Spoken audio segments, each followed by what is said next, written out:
હકપત્રકની અહીં તમારી હયાત નોંધ નાખો પહેલા. તમે ગોતવાની છે તમારી હયાત નોંધો, પછી નિરાતે ગોત કરજો.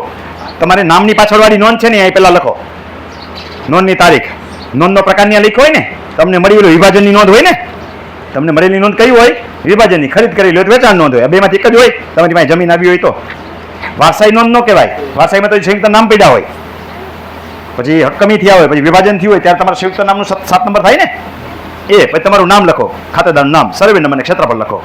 હિત ધારણ કરનાર કાંઈ હોય ને ત્યાં લખવા ન થાય, તમારા નામમાં હિત ધારણ કરનાર ન હોય. પછી બીજી નંબરની નોંધ આવે, ઉલટી આવે ને, આમ નોંધ ઉલટી આવે, મેં શીખવાડી એમ ન આવે. આમ પેલા વારસાઈ, હયાતીમાં હક, પછી હક્કમી, અને પછી તમારા નામની વેચણી, એમ ન આવે. હવે વેચણી આવે, પછી હક્કમી આવે ને, પછી વારસાઈ આવે. ઉલટા જાવ એટલે એમ આવે ને, બરોબર છે. પછી પાછી વેચણી આવે, પછી પાછી હક્કમી આવે, પછી પાછી આપણા બાપદાદાની વારસાઈ આવે ને, બરોબર છે. એ રીતે નોંધ નાખતા જાવ. એટલે જ્યાં નોંધ ઘટે છે, અહીં હિત સંબંધ કરનારમાં જે નામ કમી થયા હોય ને અહીં ચડાવવાના, પછી જે વારસાઈમાં નામ ચડ્યા હોય અહીં ચડાવવાના. એટલે કોણ કમીમાં રહી ગયું એ દેખાય આવે કે ન દેખાય આવે? અહીં વારસદારમાં 6 નામ ચડ્યા, કમીમાં 3 નામ 4 નામ કમી થયા, એક નામ તમારું ઊભું છે તો એક ઘટ્યું ને કમીનું, એક તો તમે છો એ ગણવાના. તો એ ગોઠવતા જશો એટલે ઓટોમેટિક તમને ખબર પડી જશે કે આમાં કોઈની હક કમી એક વ્યક્તિની રહી ગઈ, આંબો છુપાવેલો રહી ગયો. તરત આપણને સ્ટ્રાઇક થાય, આપણે 3 ફળ્યું છે, આ 2 ફળ્યુંના નામ ચડ્યા, ત્રીજી ક્યાં ગઈ તરત ખબર પડી જશે, બરોબર છે.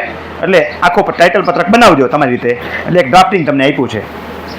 આ ટાઇટલ પત્રક બનાવવાના એડવોકેટ 4 થી 5 હજાર રૂપિયા લઈ લઈએ.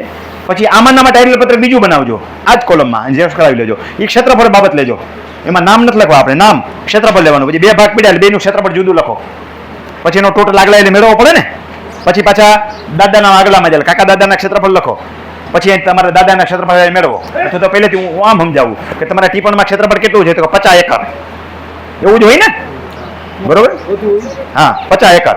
પછી એના 3 ભાઈઓ, એને ભાગ પડ્યા, એકને 15 આપ્યું, બીજાને 20 આપ્યું, બીજાને 15 આપ્યું, તો 15 થતા ઉપર આવીને મળી ગયું કે ઘટ્યું કાંઈ કે વધ્યું, એ મળી ગયું. પછી આપણા દાદાના ભાગમાં કેટલા આવ્યા કે 20 આવ્યા, બાજુમાં નથી દેવાનું, પેલા કાકાને 25 દીધા, આપણને 20 કેમ દીધા, ખાલી ટોટલ માતા શીખવાડું છે. તો ઓછા વધતા જેટલા દીધા એટલા માનીએ. આવા કેસ મારી પાસે કેટલાય આવે, મારા દાદાએ છેતરી લીધા, ઓછી જમીન આપી, ભાઈ જે આપી બરાબર જ આપી છે. હવે દાદાની મૂક ને એક બાજુ, તું વધારે ને એમાં, નકર આ કજિયા કરવા જાય એમાં ઘટશે પાછી.